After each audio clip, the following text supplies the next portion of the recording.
ACB medical रे चिकित्सा अवहेलार अभियोग हटहटा हेले राज्य बीजेपी युव मोर्चा सभापति अभिलाष पंडा। भद्रक चांदबाली रे निर्वाचन हिंसा रे शिकार होई गतकाली राति रे एसीबी रे भर्ती होइथिले अभिलाष और तांकर साथी।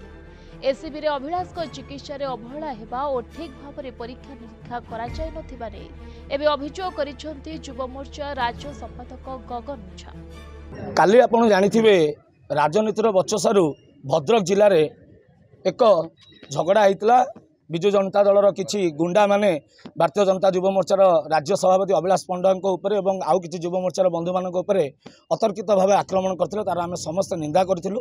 किंतु जेतेबेले भद्रक मेडिकल एसीबी को पठै दिया गला एवं आमर जेतेबेले बंधु माने युव बंधु माने माड़ खाई जो रक्त सुड़बुड़ अवस्था जो आसिक एसीबी रे पहुँचले काली राति 12टार आम एसीबी रे आसिक पहुँचलु।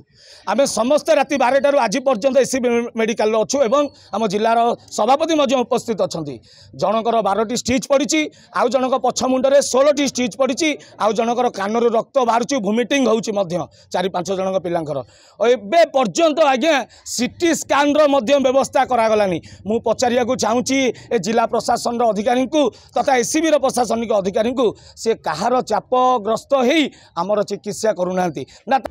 तबे एसीबी सुपरिटेडेंट को कार्यालय सम्मुख में धारणा देइछन्ति बीजेपी कर्मी।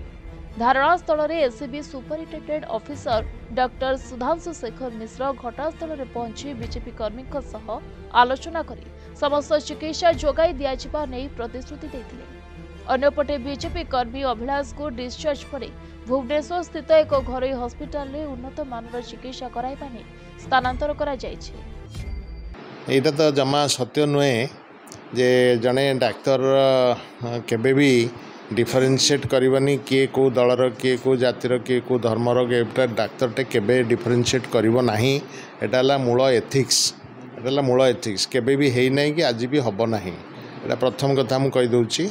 तेबे एठी पर्टिकुलरली जो केस रे आपण कहउचंती तांकर सीटी स्कैन आवश्यकता बर्तमान नथिला किंतु जेहेतु डिमांड करूचंती लोक माने तांकर आमे सीटी स्कैन करी प्रमाण करिया को चाहूचु जे तांकर ब्रेन रो प्रॉब्लम किछि नाही आमे करि देबो।